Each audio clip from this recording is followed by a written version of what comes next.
Ang matandang ito ay 71 taong gulang na ngayong taon. Buong araw ay nagpapalakad lang ng aso. Sino mang makakita ay iisipin na isa siyang walang kwentang tao. Ngunit sino mang magtangkang gumalaw sa kanya ay agad natatanggap ng suntok sa mukha. Hindi rin siya natatakot sa mga bomba at bala. Madali niyang napapatumba ang mga mersenaryo. Simpleng lang niyang inaayos ang mga kalaban, mula sa malalaki hanggang sa maliliit. Hindi siya nagpapakita ng awa sa kanyang nakakatakot na kasanayan. Madalas siyang tawagin ng mga tao na hari ng lihim na pag-especially iyan ng pambansang ahensya ng impormasyon. Ngunit isang matandang asasin ay naglakas loob na gumamit ng maruming paraan upang saktan ng anak ng kanyang amo at nakawin ng 15 bilyong dolyar.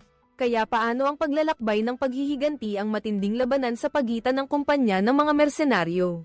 Nakilala sa buong mundo at ng matandang lalaki, inaanyayahan ko kayong panoorin. Isang napakalaking aksyon at martial arts na pelikula na naglalabas pa lamang.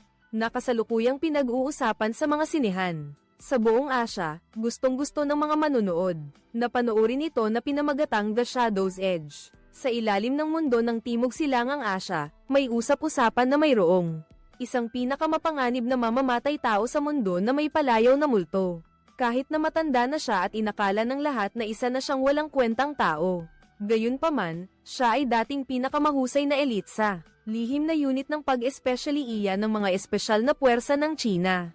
Sa kanyang husay sa paggamit ng kutsilyo at kahusayan sa malapitang labanan.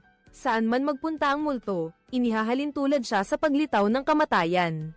Mayroon siyang record ng matagumpay na pagsasagawa ng daan-daang mga operasyon. Pagpatay sa mga matataas na opisyal sa hanay ng hukbo ng kaaway. Ang multo ay binigyan ng 12-dosenang medalya ng gobyerno. Gayunpaman, masyadong mababa ang sahod ng estado kaya't siya ay pumunta sa Macau at naging tulisan. Nagsagawa ng 18 pagnanakaw sa bangko pagkatapos ay naglaho. 15 taon na walang nakakaalam, sa pagkakataong ito ay bumalik na ang multo. Dahil mayroon siyang napakahusay na mga katulong. Sila ay 6 na ulilang bata na inampon at sinanay ng multo sa isang ampunan. At naging pinakamahuhusay na mamamatay tao. Ayon ay ang kambal na sina Shiwang at Shimeng. Si Shiwang ang panganay na pinakamalapit sa Godfather. At sa kanya ipinamana ang mga pinakamataas na teknik sa paggamit ng patalim. Sa isang maliit na kutsilyo lang sa kamay niya, kaya niyang pumatay ng ilang tao.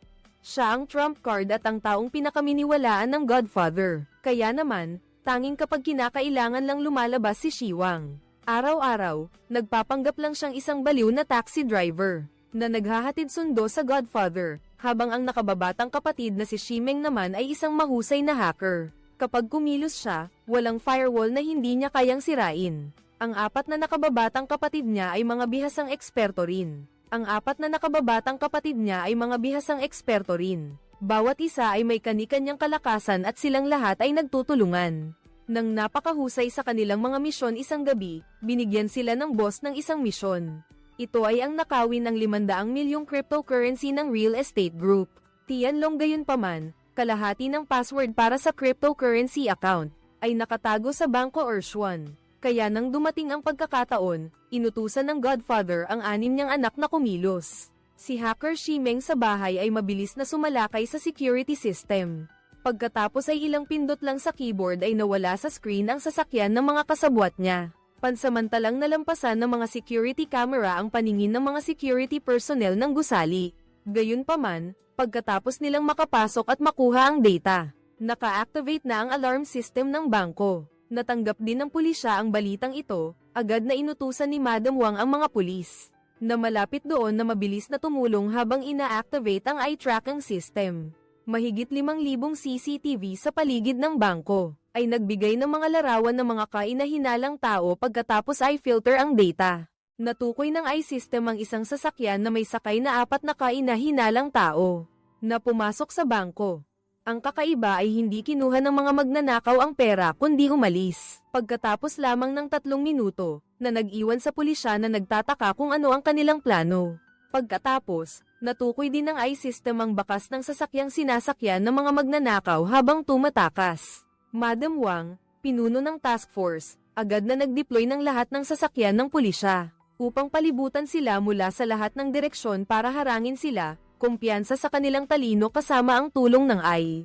Iginiit ni Madam Wang na kahit umakyat kayo sa langit, Inaasahan na 4 na grupo ang aaligid at huhuli sa sasakyang sakay ang sospek sa isang kanto.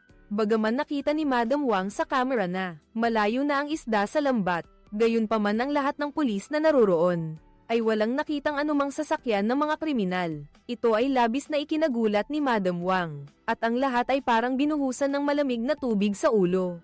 Hindi inakala na nalusutin ng mga magnanakaw maging ang buong i-system.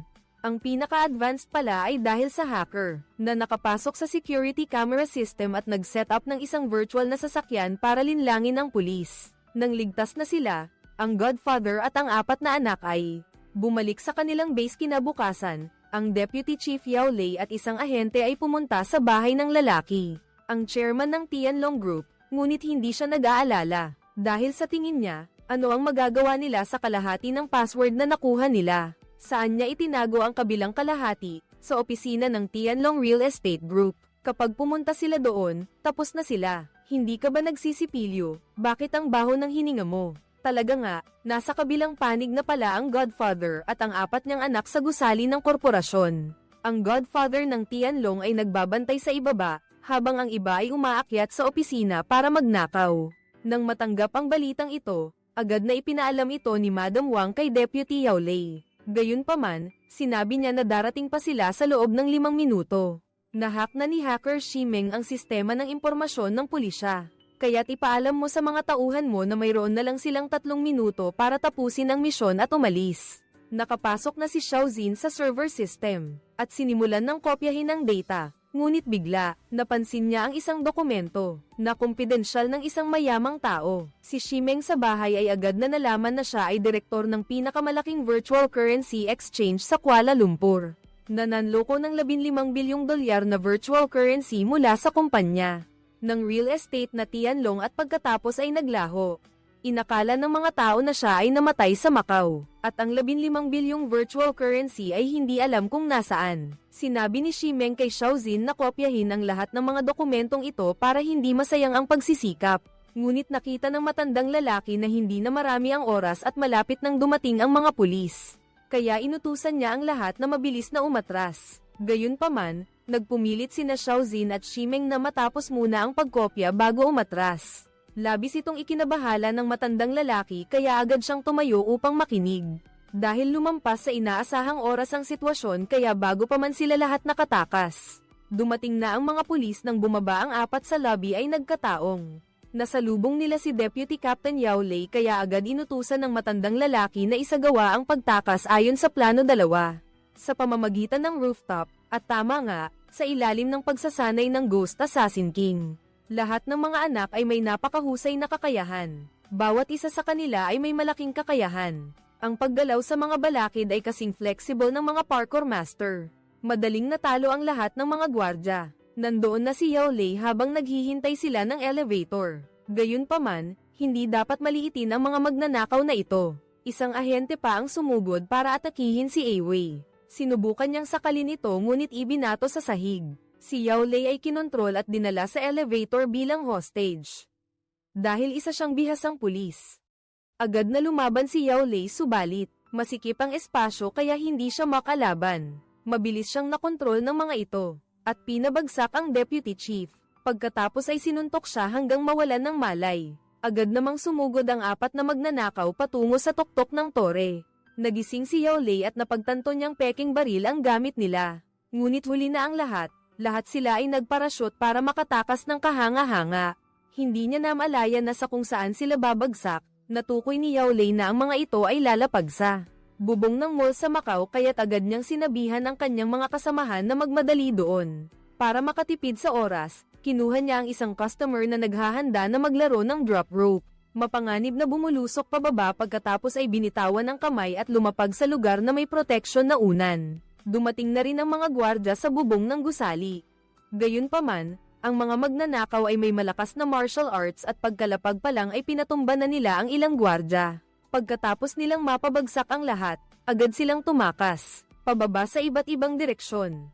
Nahack ni Xi Meng ang surveillance system, at binura ang mga imahe ng 4 na magkakapatid, kaya't ang mga tauhan ng pulisya ay hindi sila matunton kung saan sila nagpunta. Lahat sila ay nagpanggap na ibang tao para umatras.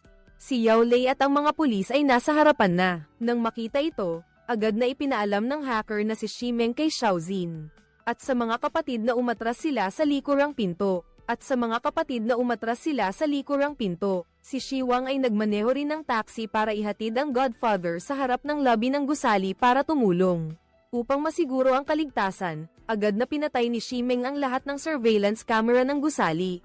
Agad na inutusan ni Madam Wang ang lahat ng ahente na gamitin ang personal na body camera na nakakabit sa dibdib para mag-monitor. Pagkatapos ay gumamit ng manual na paraan para salain ang mga kainahinala. Walang record na pumasok sa pinto. Inutusan ng matalinong Godfather ang kanyang mga tauhan na huwag hayaang makunan ng litrato ng pulis ang mukha. Pagkatapos ay hinubad din niya ang kanyang jacket. Nagpanggap bilang empleyado ng hotel para madaling makapag-obserba at magturo. Hoy, lahat, iwasan ang pulis.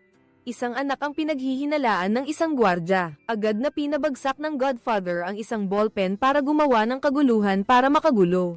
Dahil dito, nakapagbago siya ng anyo at naging ibang tao. Nang matuklasan ni Madam Wang na nasa basement elevator si Awei, agad niyang sinabihan ng ibang ahente na magmadali. Gayunpaman, nahack ni Ximeng ang communication system ng istasyon ng pulisya, kaya narinig ng Godfather ang lahat ng ito. Agad niyang inutusan si Awei na magpalit ng disguise at magpanggap na isang driver na manggagawa. Kaya madali niyang nalampasan ang dalawang ahente. Naalala ni Yao Lei noong naglalaban sila. May isang magnanakaw na may hakaw, si Xiaozin iyon. At pagpasok pa lang niya sa mall ay nakakita siya ng isang kaina-hinalang binata, papunta sa food court kaya agad niyang inilabas ang larawan ni Xiaozin. Para makilala ng lahat ng ahente nang malaman ng Godfather ang balitang ito, agad niyang inutusan si Hu Feng na magpakita para makagulo at iligtas si Xiaozin. At tama nga, nakuha ni Madam Wang ang mukha ni Hu Feng. At saka natuklasan na ang binatilyong nakasuot ng itim na jacket ay walang record. Pumasok sa pinto at inutusan ng buong koponan na bumalik para hulihin si Hu Feng. Kaya nagkaroon ng pagkakataon si Xiaozin na makatakas. Pagkatapos ay agad na nagpanggap si Xiaozin bilang isang magandang babae. Habang si Hu Feng naman ay nag-iba ng anyo bilang isang matandang tagalinis. Kaya hindi siya makilala ng pulis sa sandaling iyon, mayroong pagtatanghal ng magic tree sa gitna ng mall. Agad na ipinaalam ni Madam Wang sa buong koponan na pumunta sa lugar na ito dahil malaki ang posibilidad na magtatago sila rito. Talaga nga, natuklasan ni Yao Lei ang anino ng sospek, ngunit sa susunod na segundo, tumalon agad ang apat na magnanakaw sa puno ng kayamanan. Pagkatapos ay tumakbo pababa para tumakas. Bago magsara ang sistema, nawala ang 500 milyon na cryptocurrency. Galit na nagwasiwas ang chairman ng Tianlong Real Estate Group. Ang pulis talaga ay mga walang kwenta.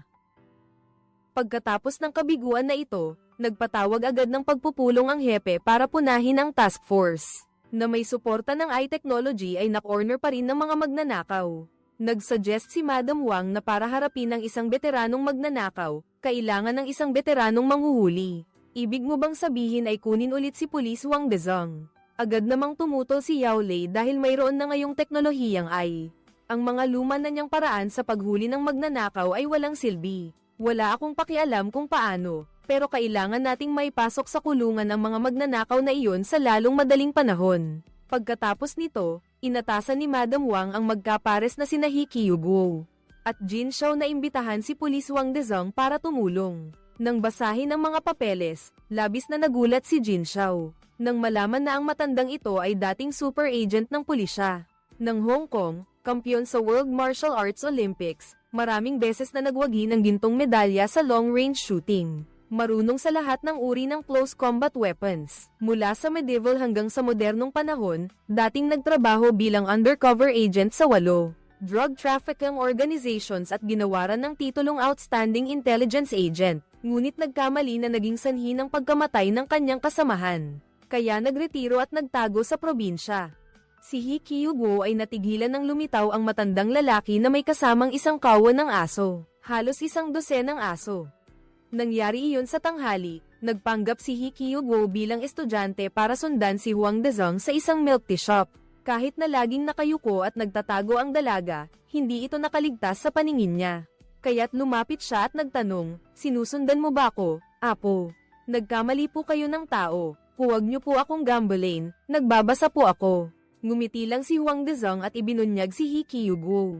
Sinusundan mo ako ng 4 na oras at 17 minuto, 3 beses kang nagpalit ng damit. 9 na beses kang nagbukas ng notebook para magtala sa bus. At may kasama ka pang isang lalaki na tumutulong sa pagmamanman. Siya ay pulis at ikaw din, tama ba? Nalaman ni Hikiyugo ang plano ng nakatatanda kaya napilitan siyang magpaalam kay Uncle Dezong. Matagal na tayong hindi nagkita.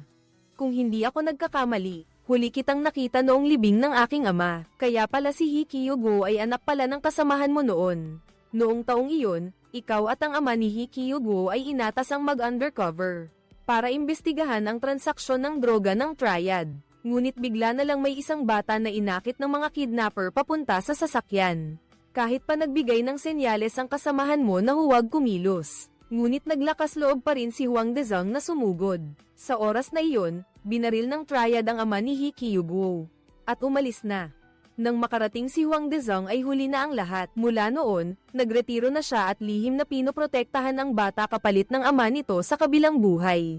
Ngunit hindi alam ni Hikiyugo ang tungkol dito. Dahil alam niyang sinusundan siya ng bata para tingnan kung kasing husay pa rin siya tulad ng dati. Inilabas ni Huang Dezong ang police aid na kinuha niya kanina mula kay Jin Xiao sa bus. Mga bata, kulang pa kayo sa karanasan. Sa kabilang panig, pagdating ng assassin na multo sa base, agad niyang sinampal si Shimeng ng isa pang beses. Hanggang sa tumilapon ang salamin. Nagalit pala ang boss dahil nauna nang inutusan ni hacker Shimeng ang kapatid niyang si Xiaozin na magtagal para kopyahin ang mga lihim na dokumento ng Big Boss. Nawala sa plano kaya hindi sila nakatakas at nasalo sila ng pulisya.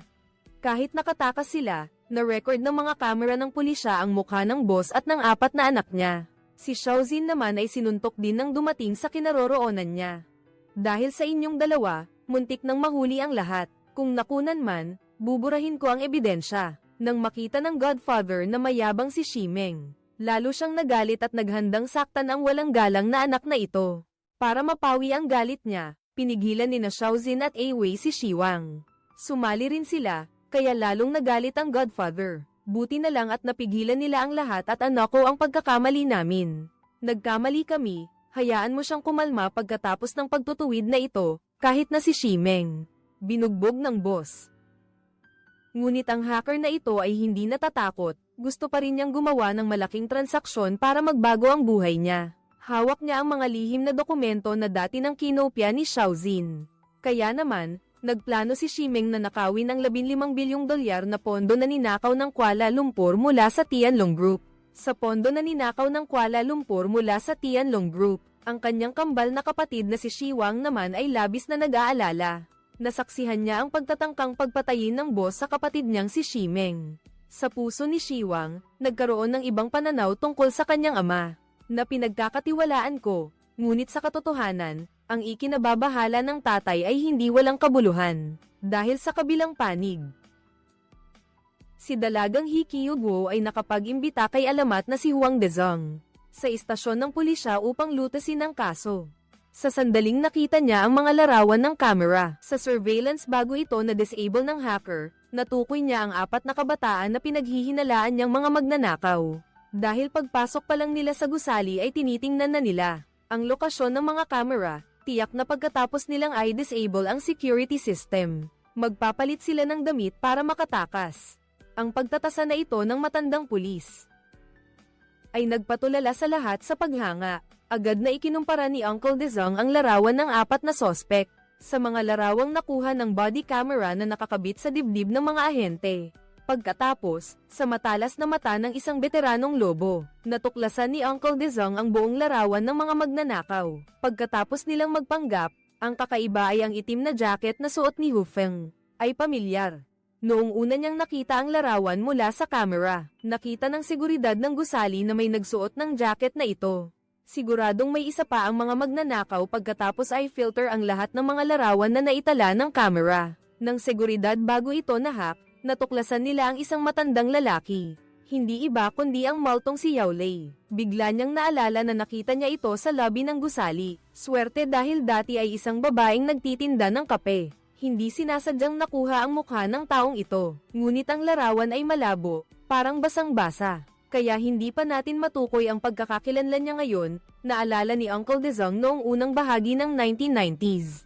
May isang napakadelikadong kriminal, ang palayaw niya ay ang multo sa mundo ng mga lihim na mamamatay tao. Dati siyang miyembro ng elite assassination squad ng gobyerno ng China. Ngunit nag-AWOL siya para mang-hold up ng bangko noong 2000, bigla siyang naglaho. Nakita ng mga security camera ng lungsod ang taxi niya. Madalas lumilitaw sa lugar ng lumang bayan, ngunit napakatalino niyang huminto. Sa mga blind spot kaya hindi namin alam kung saan ang bahay niya, saang impyerno. Pagkatapos nilang gawin ang operasyon, lahat sila ay umalis sa base. Magkahiwa-hiwalay ang bawat isa para iwasan ang pagtugis ng pulis. Si Uncle Dezong ay nagmungkahi na bumuo ng isang elite team.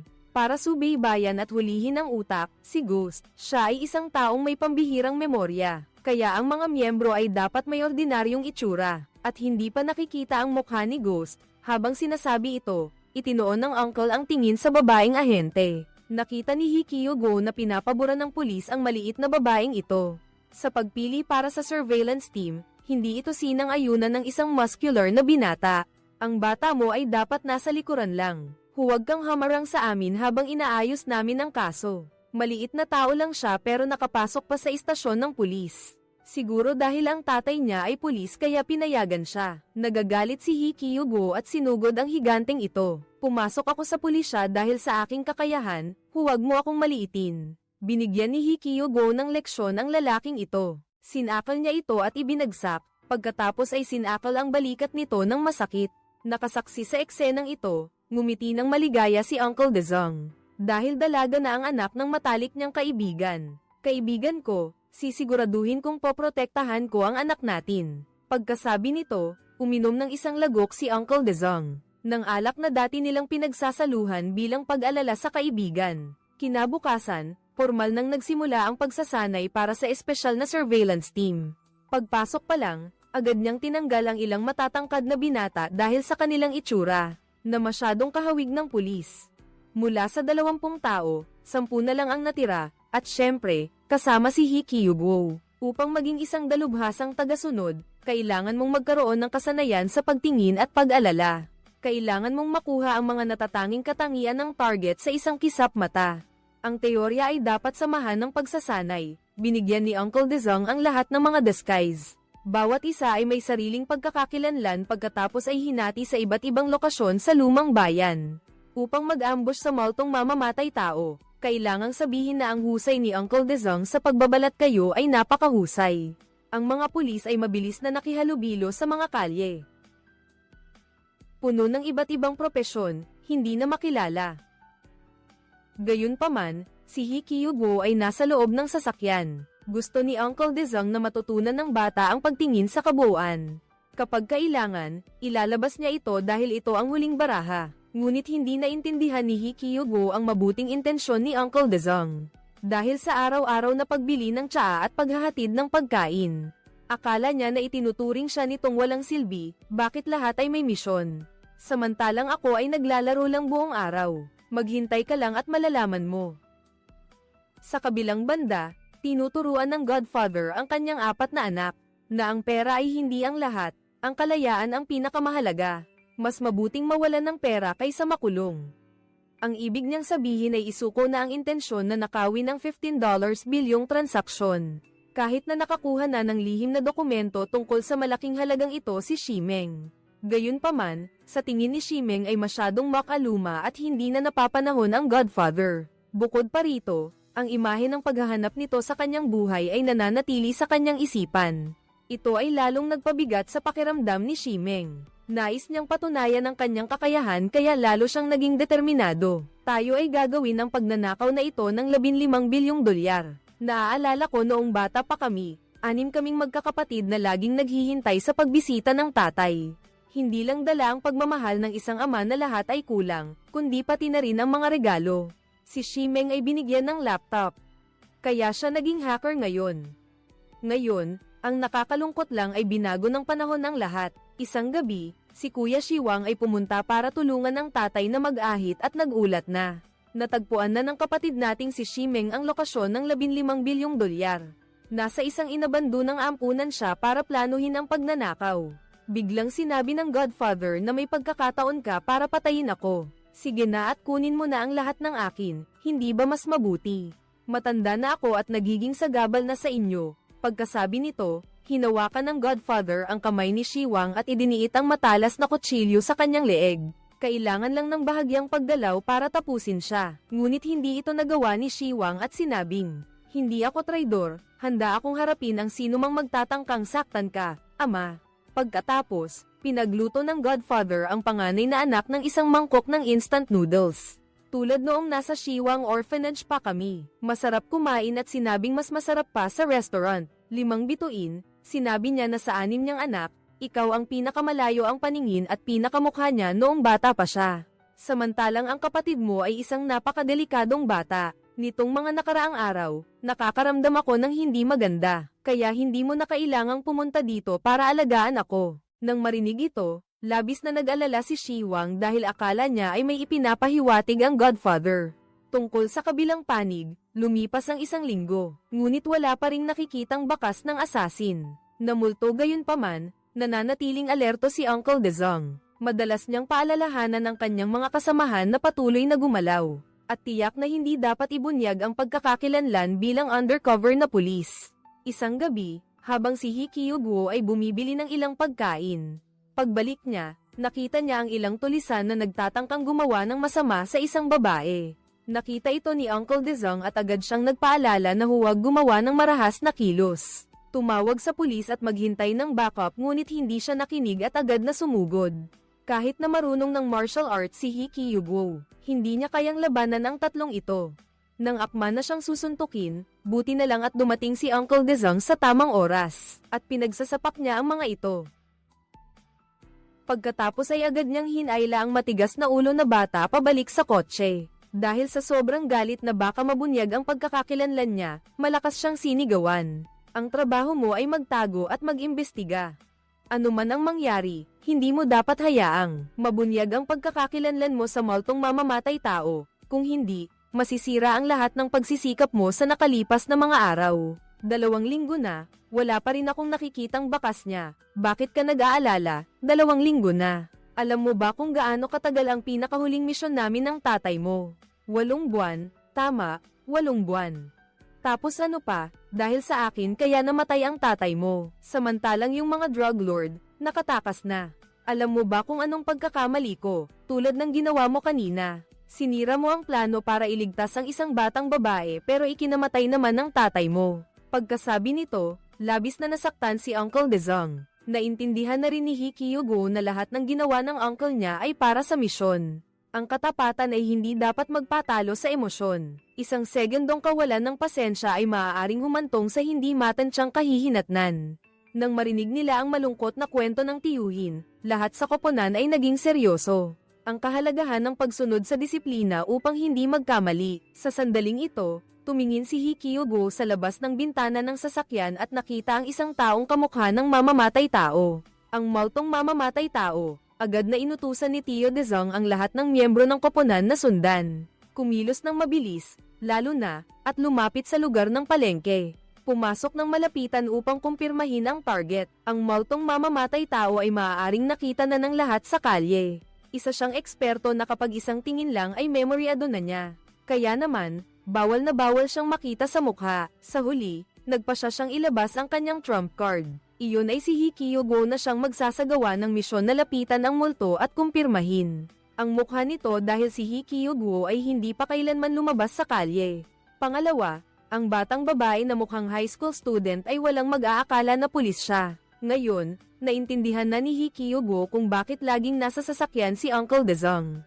Ngumiti siya ng masaya at sinimulan ng gawin ang misyon. Nang lahat ay nasa palengke na at naghihintay ng pagkakataon. Pinapaalalahanan ni Uncle Dezong na ang misyon ngayon ay kumpirmahin lang ang pangunahing target. Ang multo at pagkatapos ay tahimik na sundan para mahanap ang pinagtataguan nito.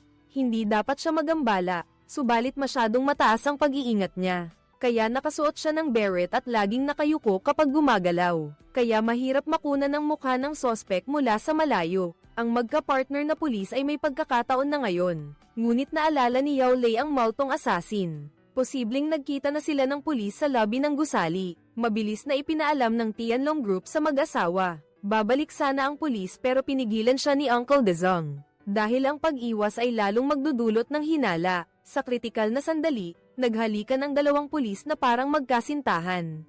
Dahil doon ay naiwasan nila ang atensyon ng multo. Sa oras na ito, kay Hikyugo na lang sila makakaasa. Nang magmasid ang bata sa paligid ay nakaisip na siya ng paraan.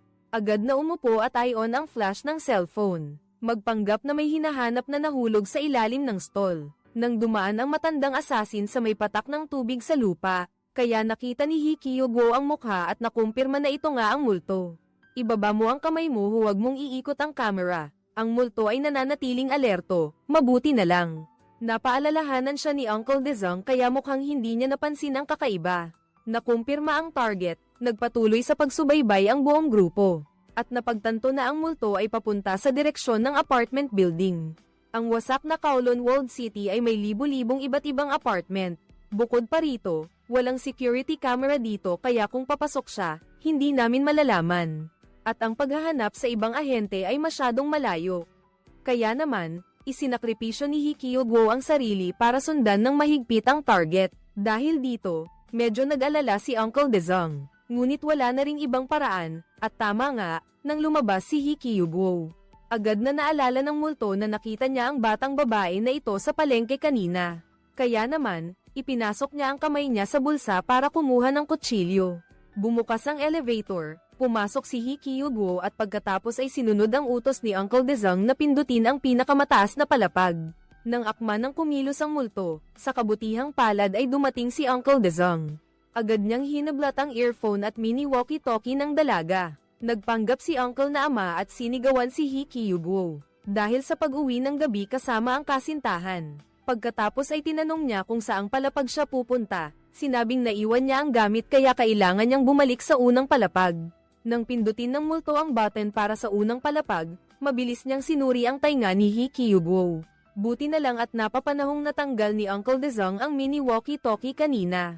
Ang babae ay masyadong pinapuna ang pagiging matipid ng kanyang ama na bumibili ng bulok na prutas dahil sa pagtitipid. Alam ni Uncle Dezong na ang multo ay hindi kumakain ng anumang ibinibigay ng estranghero. Kaya kumuha siya ng isang bulok na mansanas at inialok ito sa kanya. Sa katunayan, may nakakabit na camera sa loob. Pagkatapos niyang kagatin ang bulok na mansanas, nagkunwari siyang iniluwa ito sa sahig dahil sa sobrang baho. Pagkatapos, pinindot niya ang sulok ng elevator bilang isang nakasanayan ng isang taong hindi nagpapanatili ng pampublikong kalinisan upang masubaybayan ng kamera kung saang palapaglalabas ang multo. Nang bumukas ang elevator sa pinakamataas na palapag, ang mag-ama ay napilitang lumabas at magkunwaring pauwi na. Ang multo ng Peking Sorrow ay hindi pa rin sumakay sa elevator at patuloy na tinitingnan ng dalawang tao. Alam ito ni Uncle Dezong kaya nagbigay siya ng senadoryas na magpatuloy na lang sila. Pagkatapos ay binali niya ang kanyang salamin at nagpanggap na lockpicker para buksan ang pinto.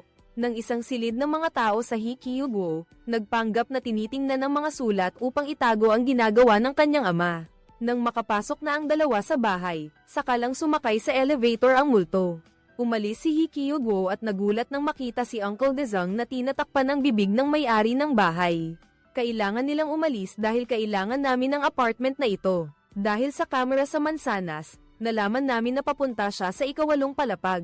Ang ibang ahente ay mabilis na naglagay ng mga nakatagong kamera upang masubaybayan kung aling silid ang papasukin niya. Sa wakas ay natuklasan nila ang multo sa apartment 802 na nagpagan sa kanilang kalooban. Pagkatapos nito ay nagsimula na ulit kumilos ang pulisya.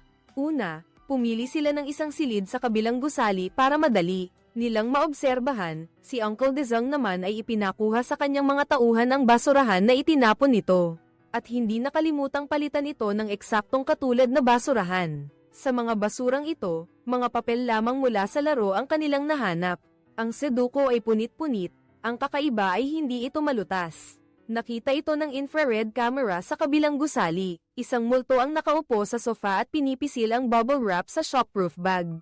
Dahil dito, walang nakaintindi kung ano ang ginagawa niya, o kung siya ay may obsessive-compulsive disorder, ayon sa investigasyon. Pagkatapos gawin ng multo ang kanyang misyon, karaniwan itong nawawala sandali. Hindi ko alam kung bakit siya nanatili sa pagkakataong ito. Sa katunayan, naghanda na ang multo ng airplane ticket at pekeng pasaporte. Tumakas ngunit marahil nag-aalala siya sa kanyang mga anak, kaya hindi siya nagmadaling tumakas. Kinabukasan, nang makita ng multo si Uncle Dezong sa palengke, kumuha ito ng isang kagamitan. At iniskan ang katawan ng kausap, nang walang makita, sinubukan nitong alamin kung si Uncle Dezong ay taga rito ba talaga? Magkano? 3 kwalta at 7. Alam mo ba kung anong sikat na pagkain sa kainan na iyon? Narinig ko na maraming tao ang pumupunta sa palengke para kumain doon. Pagkatapos ng usapan, lumabas na. Dati, nakakuha ang buong grupo ng impormasyon mula sa buong kapitbahayan na ito para kay Uncle Dezong. At hikiugo tungkol sa isang binata na may hawak na deck ng baraha. Hiniram ito ni Uncle Dezong, nagpakita, at sinabi na noong kabataan niya, gusto niyang maging isang master ng baraha kaya umalis ang kanyang asawa. Ang kanyang mga kamay ay may kalyo na parang sa taong laging humahawak ng baril.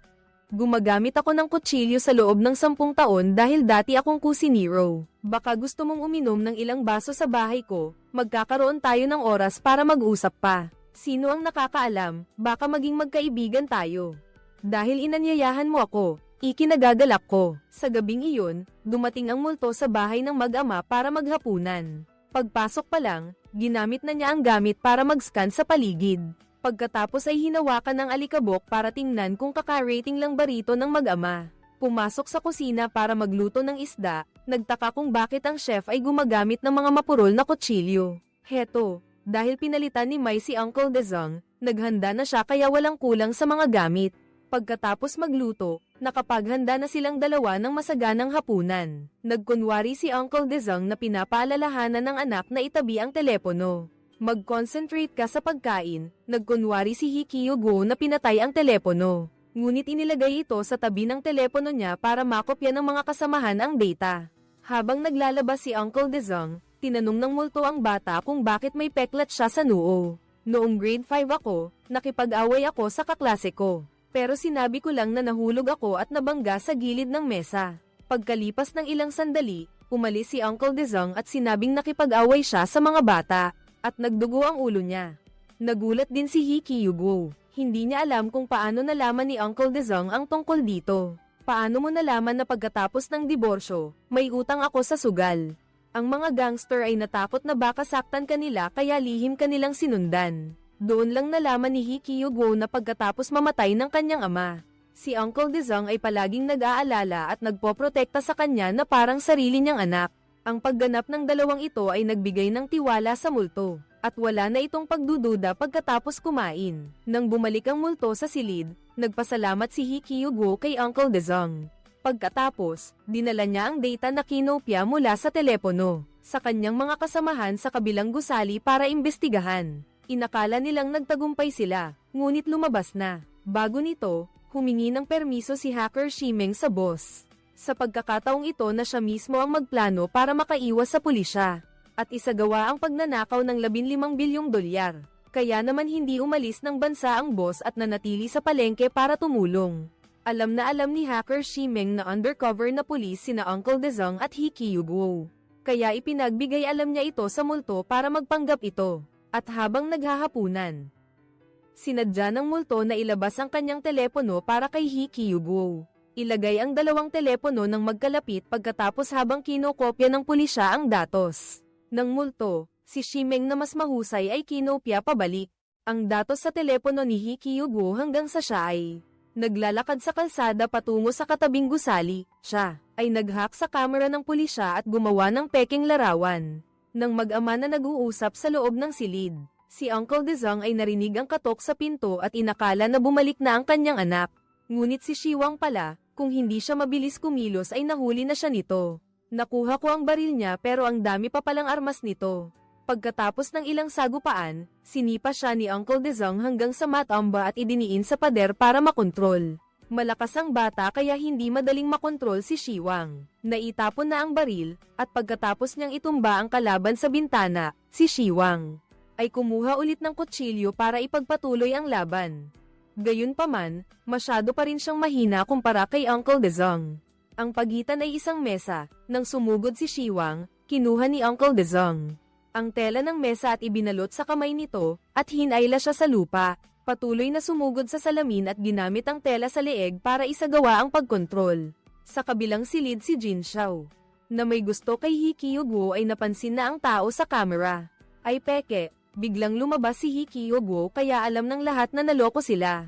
Kaya nagmadali silang iligtas si Uncle Dezong, narinig ito ng hacker na si Shimeng kaya agad niyang ipinagbigay alam sa kanyang kuya. Nang makuha ni Shiwang ang baril ay bumalik siya, at nagpaputok para kontrolin ang kalaban. Nang maubusan ng bala, lumabas siya, ibinaba ang sarili gamit ang lubid sa ibaba at tumakas. Ang bigong pagtatangka sa pagpatay ay labis na nagpagalit kina Shiwang at Shimeng. Hindi nila inaasahan na ganoon pala kalakas ang kakayahan ni Uncle Dezong. Nagpatuloy si Shimeng sa pagpaplano ng susunod na hakbang. Nagpanggap pa rin ng multo na walang alam sa nangyayari. Nang makita ng pulisya na kalmado pa rin siya, at walang anumang kilos, inakala nilang hindi sinabi ng dalawang anak sa multo na sinusubaybayan na siya. Sa tingin ko, gusto nilang palihim na iligtas ang kanilang ama mula sa paningin ng pulisya. Kaya patuloy na nag-oobserba. Kinabukasan ng gabi, nagpatuloy pa rin sa pagkilos ang espesyal na surveillance team. Sa pagkakataong ito, lumabas ng bahay ang multo at dinala ng panganay na anak. Sa isang lugar, nakuha ng security camera ang mukha ni Shiwang, na nagmamaneho ng taxi. Agad na sumunod ang buong team sa utos ni Uncle Dezong.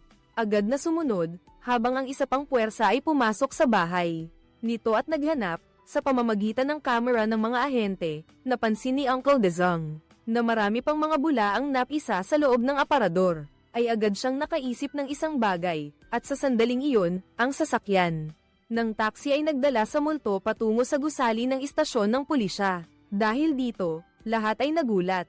Magpapasuko ba siya? Nang dumaan ang sasakyan ni na Uncle Dezong at He Kyuguo sa istasyon ng pulisya, bigla silang binangga sa tagiliran ng isang armored truck. Dahil dito, tumama ang sasakyan sa loob ng gusali, at pagkatapos ay isa pang tama para tumaob ito. Si He Kyuguo ay maswerte at walang nangyari. Si Uncle Dezong naman ay agad na nawalan ng malay pagkatapos, mula sa loob ng truck, isang elite na grupo ng mga mersenaryo na may modernong armas ang lumitaw. At inasikaso ang lahat ng pulis sa unang palapag. Inutusan ni Madam Wang ang surveillance team, na patuloy na sundan ang sasakyan ng multo, habang ang puwersa sa istasyon ay makikipaglaban sa kanila. Nalaman pala ni Shimeng na mayroong 15 bilyong dolyar na account, na nakaimbak sa server ng istasyon ng pulisya, kaya't ginawa niya ang kanyang plano. Ayun, ginamit ang 500 milyon na cryptocurrency na ninakaw mula sa nakaraang operasyon para kumuha ng isang grupo ng mga mersenaryo mula sa ibang bansa. Para tumulong, gusto nilang lipulin ang mga pulis at pumasok para nakawin ang 15 bilyong dolyar na account. Nang matuklasan nilang may buhay pa sa sasakyan, sinalubong sila ng mga terorista at pinagbabaril ni He Kyuguo. Hindi inaasahan na ang maliit na batang babae na ito ay lalaban. Napakaliksi, biglang may umatake mula sa likuran. Buti na lang at nagising na si Uncle Dezong. Nakipagtulungan kay He Kyuguo para mapabagsak ang dalawang ito. Tapos sinabi niya na dati tayong nakahanap ng mga papel ng seduko sa basurahan ng multo na hindi nalutas. Seduko sa basurahan ng multo na hindi nalutas. Ang mahalaga ay hindi ang sagot kundi ang posisyon ng mga numero. Iyon ay braille ng bulag. Ang pagpisil ng multo sa bubble ay para rin magpadala ng mensahe sa pamamagitan ng braille. Kailangan nating ipa-decode sa intelligence unit ang impormasyon doon. Tingnan kung ano ang kanilang target dahil ang mga telepono nina Uncle Dezong at He Kyuguo ay parehong nasira pagkatapos ng banggaan. Kaya inutusan ni Uncle Dezong si He Kyuguo na maghanap ng telepono. Mag-uulat ang mga nasa loob sa itaas, habang ikaw naman ang haarang sa kanila sa ibaba. Napakadulas nila, pinasabog nila ang power grid ng gusali, kaya hindi na sila makapag-ugnayan sa kabilang panig. Dinala ng panganay na anak na si Shiwang ang shadow assassin sa inabando ng ampunan kung saan si Shimeng nagtatago para pamunuan ng operasyon nang pumasok ang matanda. Dalawang ahente ang gumamit ng infrared camera para magmasid. Akala nila sasalubungin sila ng hacker na anak na si Shimeng. Ayun, isa na namang grupo ng mga mersenaryo. Pala gusto ni Shimeng na patayin ang boss dahil kilala na siya ng pulis. Ang multo ay bumantong hininga na lang at malamig na pinatay ang isa. Pagkatapos ay mabilis niyang pinabagsak ang ilan pa. Nang makita iyon, lahat sila ay sumugod, ngunit nakalimutan nila ang isang bagay. Iyon ay ang matandang ito ay ang nangungunang mamamatay tao. Ang galing ng multo ay talagang napakalakas. Ang talam ay patuloy na tumatama sa mga kritikal na bahagi kaya isang hiwa lang. Matalas sila ay bumagsak. Naaalala ko, hindi nagtagal bago iyon, ikinwento ng tatay sa mga anak niya ang isang lumang kwento. 200 pulis ang pumapalibot sa akin, kung tatakas ako, tiyak na mamamatay ako. Ginamit ko ang tanga na binabantayan ng pulis bilang pain. Pagkatapos ay pinatay ang pulis na may pinakamalaking banta. Nawalan ng paningin ang pulis, pagkatapos ay pinatay din ang tanga na iyon. Kaya nawalan ng paningin ang pulis, ngayon ako na ang tanga sa paningin ng mga bata. Malinaw na natuto si Shimeng, dati ay nagpadala siya ng isang grupo para alisin ang pulis na iyon. Ang pinakamalaking banta ay si Uncle Dezong at ngayon ay ang pagpuksa sa nagpahintulot sa pulis na sumubaybay. Ay ang multo ngunit masyado niyang minaliit ang Godfather. Nagpatuloy siyang nag-iisa laban sa mga mersenaryo nang walang takot. Hindi naiiba sa isang matanda na nambubuli ng bata. Nakuha ang palakol ng Godfather. Paulit-ulit na pinukpok ang kalaban. Sa istasyon ng pulisya, patuloy na gumagamit ang mga terorista ng mabibigat na bomba para umatake sa lahat ng posisyon na nagresulta sa pagkamatay ng maraming ahente. Ang natitirang puwersa ay masyadong manipis kaya inutusan ni Madam Wang ang mga pulis sa itaas na maging handa para lumaban at maghintay ng suporta sa unang palapag. Si Tio Dezong, nang makakuha ng baril ay agad na binaril ang mga kalaban ng paulit-ulit. Ngunit nang makita niyang masyadong malakas ang kanilang putukan, hindi niya sila kayang harapin. Kaya pumasok siya sa loob para magtago at gumawa ng guerrilla tactics. Kinuha niya ang baril at pinatumba ang 2 kalaban sa isang iglap. Ang pinuno, na mas matalas ang pangamoy kaysa sa asong pulis, ay naamoy ang kinaroroonan ni Tio Dezong. Biglang sumugod si Tio Dezong. Tinanggal ang baril at sinipa siya papasok sa isang silid. Sinamantala ng matandang ama na inilayo ang atensyon ng kalaban. Nahanap ni Hikyo Guo ang telepono at agad na tinawagan si Jin Xiao. Ang mga bubble wrap at sudoku ay braille para sa mga bulag. Mabilis na ipagbigay alam kay Boss Wang, kay Uncle Dezong, at ang pinuno ay nagtutunggali pa rin ng matindi. Ang taong ito ay medyo malakas ngunit tila mas mahina pa rin ng kaunti laban sa pulisya. Nang makuha ni Uncle Dezong ang baril, binaril niya ito. Hindi inaasahan, ang taong ito ay may bulletproof vest kaya kailangan niyang gawin ulit sa pangalawang pagkakataon. Si Hikyo Guo ay inatake ng isang babaeng mersenaryo, ngunit madali siyang nalupig ni Hikyo Guo. Sa pamamagitan ng mabilis na pagkilos, mabilis na kinandungan ni Hikyo Guo ang kamay nito, at inihagis ito palabas ng bintana, at sa sandaling iyon ay dumating na ang mga puwersang pantulong. Maraming mga piling tauhan. Mabilis na nilinis ng mga espesyal na puwersa ang lugar na ito. Walang nakatakas, si Jin Xiao ay nagmaneho at nakapatay din ng isa. Sa orphanage, naresolba na ng Godfather ang lahat. Itinutok niya sa camera at nagbanta kay Shimeng, biglang dumating si Kuya Shiwang. Akala niya kung buhay pa ang Godfather, hindi niya talaga papatawarin ang kanyang nakababatang kapatid. Kaya kailangan niyang kumilos, ang multo ay nagtali ng tela sa sugat ng masakit. Sumigaw ng labis na nasasaktan. Pinayuhan ni Shimeng ang kanyang kuya na umalis na, kailangan siyang mamatay para maging ligtas ka. Kung mali si Shimeng, kailangan itong pagbayaran ng kanyang kuya, pasensya na, wala akong ibang pagpipilian. Si Shiwang ay sumugod gamit ang 2 kutsilyo sa bawat kamay para makipaglaban. Kahit na lubhang pagod na ang Godfather at puno ng sugat ang katawan niya. Gayunpaman, ang martial arts ni Shiwang ay itinuro lahat sa kanya ng matanda. Kaya't mahihirapan siyang talunin ng Godfather. Isang sampal para magising ang walang galang na anak, ngunit mukhang determinado si Shiwang. Isa pang tama sa tuhod para bumagsak ang walang modo sa loob ng isang silid. Nagkaloob pa rin ng awa ang Godfather kaya't sinampal pa niya ulit si Shiwang. Para makita kung magsisisihan ba ito, alam niyang wala siyang pag-asang manalo kaya't niyakap ni Shiwang ang Godfather at sumugod pababa.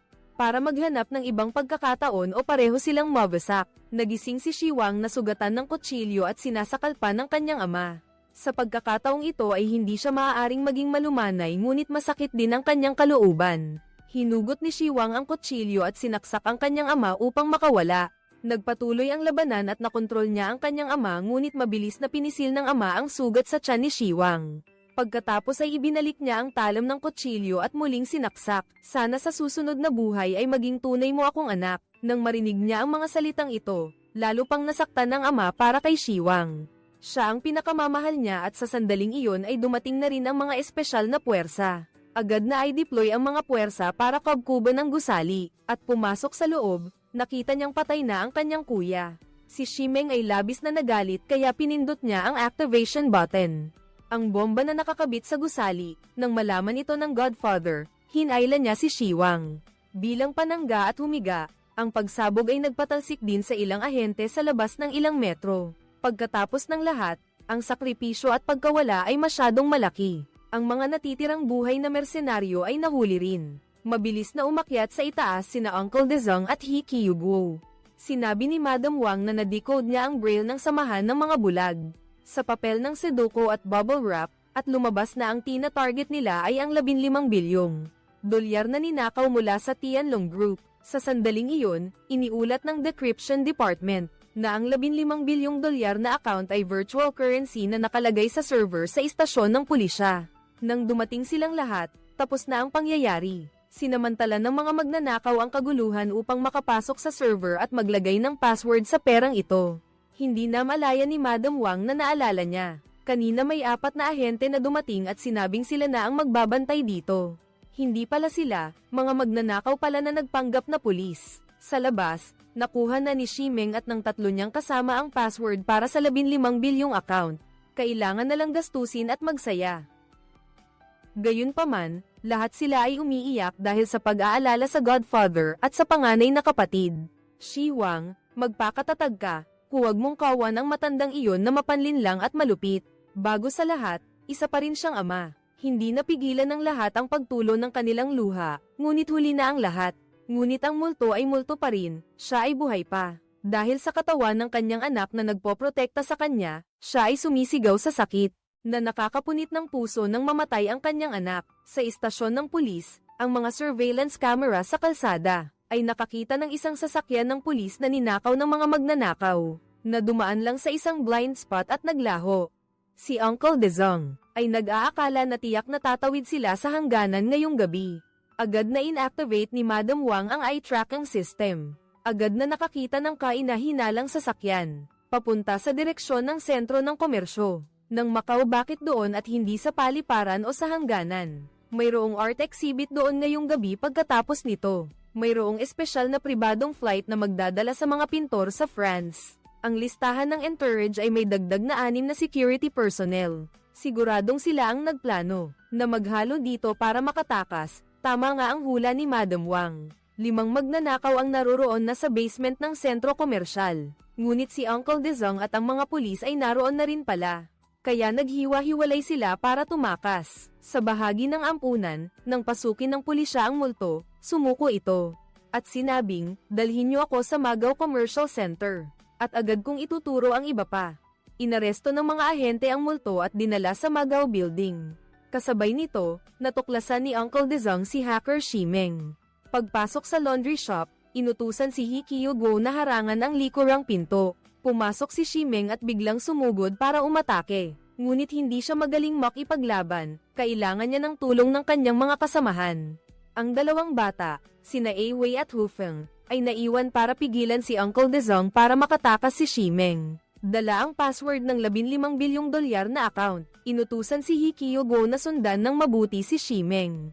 Habang tumatakas palabas, at ikaw na lang ang mananatili rito para harapin ang 2 pang natitira. Sila ay umaasa sa kanilang mabilis na pagkilos. Gamitin ang lakas ng kabataan para durugin si Uncle Dezong. Ngunit hindi nila alam na siya ay isang veterano. Sa labanan, itinulak nila ang matanda sa isang sulok. Ngunit mukhang wala ring gaanong epekto, nawala na sa paningin ni He Kyuguo si Shimeng. Nang hindi niya makita ito, humingi siya ng tulong kay Uncle Dezong. At tama nga, nakaisip siya ng paraan. Gamitin ang telepono ng multo para tawagan ang hacker para sa pagkakakilanlan. Nang matanggap ang utos, ibinalik ni Yao Lei ang telepono sa multo. Pagkatapos kumonekta, napagtanto ng pulis na hindi nag-install si Shimeng ng anti-eavesdropping. Mukhang ayaw na niyang tumakas, nagsimulang magsalita ang multo sa kanya. Mula sa kaibuturan ng puso, napakaganda ng plano mo.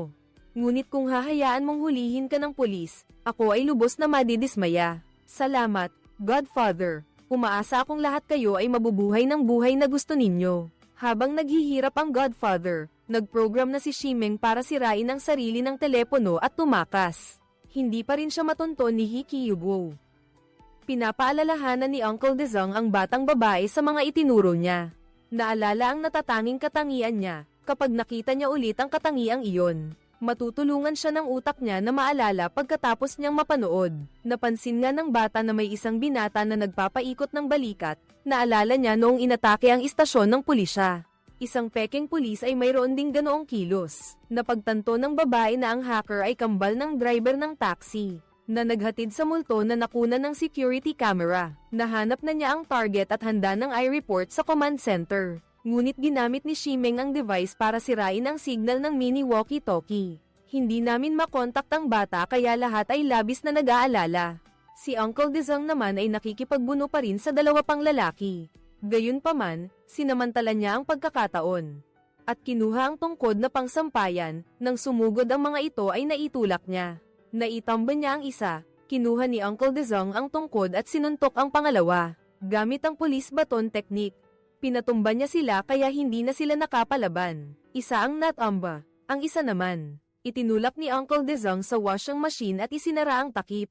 Sa sasakyan pagkatapos magsalita ng multo. Agad niyang ibinalik ang telepono sa deputy chief ng pulisya. Nagpanggap siyang nahulog pagkatapos ay sinipa ang tuhod at nagsimulang tumakas. Sa masikip na espasyo at nakakadena, ang multo ay malakas pa rin na parang leon. Mabilis na pinatumba ang mga ahente. Hindi rin kalaban si Yao Lei kaya siya ay nawalan ng malay. Ang pagtawag sa kanya na hari ng mga mamamatay tao ay hindi mali. Maaari pa ring makatakas sa sitwasyong ito. Sinira niya ang kandado at binigyan pa ng suntok ang bise-kapitan. Pagkatapos ay tumakas siya sa gitna ng mall. Habang nag-aalala si Hikyugo, biglang lumitaw si Jin Xiao. Ibinigay niya ang headset sa bata. Kukuha ako ng iba sa sasakyan. Ang hacker na mahaba ang buhok ay kambal ng driver ng taxi. Lumabas din si Uncle Dezong ngunit nagkamali ng tao. Nang papunta si Jin Xiao sa sasakyan ng pulis, napansin niya ang anino ni Shimeng. Ngunit hindi niya masabi sa buong koponan kaya nagdesisyon siyang maging mapanganib. Agad siyang humabol ng mag-isa nang walang mini walkie-talkie. Habang si Shimeng ay papunta sa istasyon ng subway, si Jin Xiao na papalapit ay tinamaan ng multo. Sa pangunahing ugat sa hita, pagkatapos ay lumapit siya kay Shimeng, at sinaksak ang anak ng ilang beses. Hinawakan ni Shimeng ang kanyang leeg at sinabi ang 12 salitang password para sa 15 bilyong dolyar na crypto account. Iyon ay ang mga lugar kung saan sila nagpunta ng kanyang ama. Ngunit pagkatapos ng 11 salita, agad na itinulak ng Godfather ang anak niya para hindi makarating sa dulo. Ang mikropono na nakakabit sa tainga niya, kaya pala gusto ni Shimeng. Iparating ang 12 salita ng code sa isang taong nasa likuran niya. Alam ito ng Godfather kaya pinigilan niya ang ibang panahon. Ngunit ang patakaran ay patakaran, palem na. Pagkatapos, agad na naglaho ang Godfather, nahuli rin sina Xiaozin at Awei. Kung walang Godfather na nag-uutos, ang mga ito ay parang ahas na nawalan ng ulo. Ang nakakalungkot ay masyadong maraming nawalang dugo si Jin Xiao kaya hindi na siya nakaligtas. Mahal kita, Hikyugo.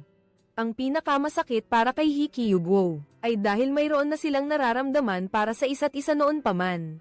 Nang sumunod na araw, nang makita ni Uncle Dezong na hindi pa rin naiaalis ang 15 bilyong dolyar na cryptocurrency, tinanong niya si Hikyugo kung ano sa tingin niya ang gagawin ng lalaking iyon sa perang ito. Ang multo ay isang matandang hindi pamilyar sa virtual currency at mga computer. Ang pamilyar na taktika niya ay ang pilitin ng biktima na tabyusin ang mga bagay na kinuha niya. Iwasan ang paggamit ng mga nakakainis na bagay. Ngumiti si Uncle Dezong, at pagkatapos ay nagsimula silang kumilos muli. Ang mag-aunt at apo ay nag-abang sa pribadong bahay ng presidente. Ang Tianlong Real Estate Group ang tunay na may-ari ng 15 bilyong dolyar na virtual currency. Talaga nga naman, kinabukasan pagkaalis ni Uncle Dezong para bumili ng pagkain, si Hikyugo ay natuklasan na umalis na ng bahay ang chairman. Agad siyang humabol nang hindi na naghintay kay Uncle Dezong. Pagdating sa Tianlong Group, nahuli ng bata, ang lalaking ito na naghahanda na ipagpalit ang cash sa 15 bilyong dolyar. Virtual currency sa multo, sabihin mo kung hindi ay sa presinto ka. Dahil nagmamadali, agad ipinagbigay alam ni Hikyugo sa lahat na Ang multo ay naghihintay sa tea house para makipagtransaksyon. Pagkatapos ay agad ding pumunta ang bata sa meeting place para sundan ang mamamatay tao. Ang multo ngunit natakot ang chairman ng Tianlong Group na baka kumpiskahin ng pulisya ang pera. Kaya hindi siya dumating sa napagkasunduang oras. Naghintay ang multo ng matagal at nang makitang may kakaiba ay nagpa siya na umalis. Si He Kyuguo ay nagpumilit na pumasok para magpanggap habang naghihintay sa mga taong nagkukumpulan para hulihin siya nang makita nila ang batang ito. Agad ding nagpanggap ang multo. Tinanggal niya ang pekeng balbas at sinabing kapitbahay lang pala ito. Kakakain lang natin ng magkasama, hindi mo ba ako nakilala? Ayun pala ikaw, akala ko kung sinong matanda. Kapag ikaw ay nag-asawa, tandaan mong imbitahan mo ako para uminom ng pangregalo. Kumusta na yung boyfriend mo? Patay, naghiwalay na ba kayo? Sa oras na ito, dumating na rin si Uncle Dezong. Mabilis siyang nag-isip at sinara ang likurang pinto para hindi makatakas ang multo. Nang makita ni He Kyuguo si Uncle Dezong, nagtangkang umalis ang multo. Sinubukan niyang pigilan, pero sinakal siya ng matanda at nawalan ng malay sa lugar. Nagmadali siyang tumakbo sa likurang pinto, pero nakasara na ito kaya napilitan siyang bumalik. Sa oras na ito, nagkaharap na si Uncle Dezong at siya. Sinaksak ng multo ang waiter, at saka sumugod at inatake si Uncle Dezong. Nagsimula silang maglaban, dahil sa kalamangan sa armas, mag-ingat ka. Ang multo ay nasa pintuan at dinadaig si Uncle Dezong. Ang magagawa lang niya ay maghagis ng gamit dito. Patuloy na sumasalakay ng malakas ang multo. Kung hindi dahil sa pagiging veterano ni Uncle Dezong, matagal na siyang namatay.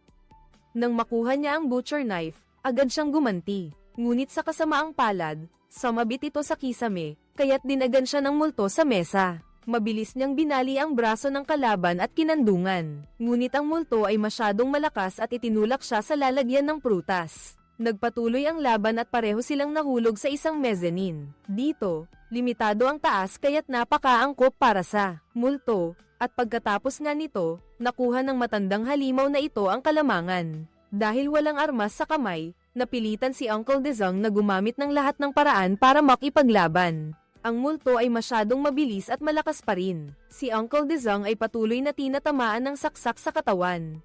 Isang saksak sa dibdib pero sinangga ni Uncle Dezong para hindi tumama sa puso. Naitulak niya ito palayo. Nakahablat si Uncle Dezong ng isang piraso ng tela para ipangharang. Sinubukan ni Uncle Dezong na gamitin ang tela para pigilan ang talam nito. Nagpatuloy ang matinding paglalaban ng dalawa.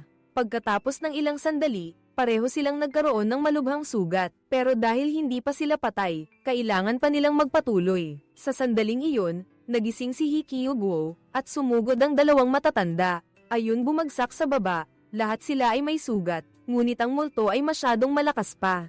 Inapakan niya ang balikat ni Uncle Dezong at akmang sisilakay na sana nang iligtas siya ni He Kyuguo. Sinakal niya ang babae at akmang papatayin na sana nang sumugod si Uncle Dezong at itinulak siya sa gilid ng mesa. Pinisil niya ang sugat at binaligtad ang multo, idiniin ang talam ng kutsilyo sa leeg at hiniwa ito. Nang akma na siyang papatayin sana, sumugod si He Kyuguo. Dumating na rin ang pulis kaya tumakas ang multo. Sinabi ni Uncle Dezong sa dalaga na hindi malalim ang sugat sa leeg niya. Bilisan mong habulin siya. Agad namang sumunod si He Kyuguo sa matanda. Ang multo ay nagtanggal ng wig at nagpanggap na iba. Walang CCTV sa lugar na ito kaya si He Kyuguo ay kailangang mag-isa na maghanap sa target. Ngunit pawis na siya sa pagtakbo. Ngunit hindi pa rin niya makita ang matanda. Si He Kyuguo ay tila nawawalan na ng pag-asa. Sa gitna ng maraming tao, naalala niya ang mga itinuro ni Uncle Dezong. Iyon ay ang pagtandaan ang mga natatanging katangian ng kalaban. Agad na naalala ng bata na ang multo ay may isang kamay na nakabalot ng itim na benda. Kaya't masusi niyang tinitingnan ang kamay ng bawat dumadaan. Sa wakas ay natukoy siya sa gitna ng mga tao, at agad siyang hinabol at ipinagbigay alam sa buong koponan. Agad na kinubkob sa tapat ng tea house si Uncle Dezong ay nabigyan ng first aid ng mga medical staff. Sa oras pagkatapos ay agad siyang tumakbo sa pinangyarihan upang utusan ang espesyal na surveillance team na dakpin ang multo.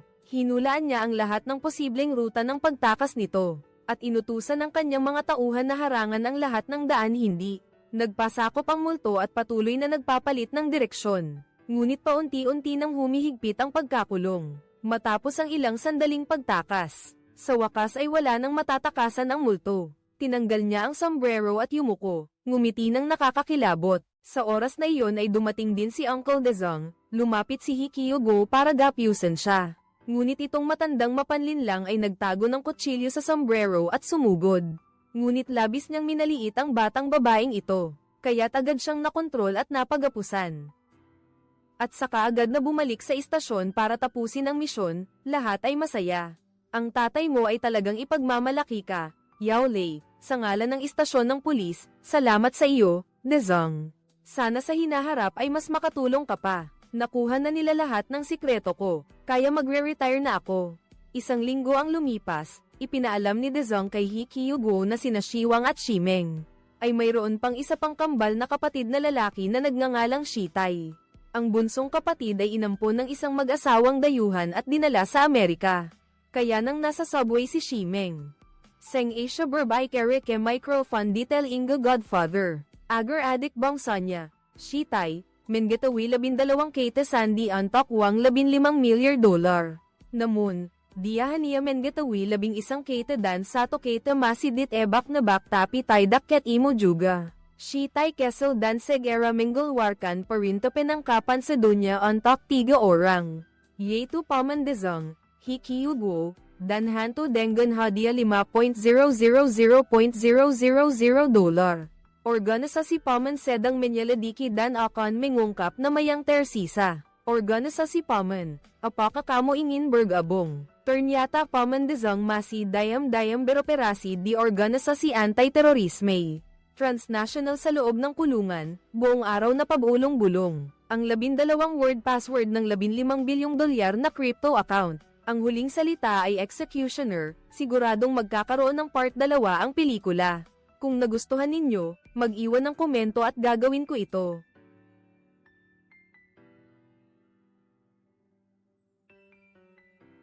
Tapusin na at ipalabas ito ngayong Pasko. I-like ang video at mag-subscribe sa channel para suportahan ako. Salamat sa inyong lahat. I love you. Bye-bye.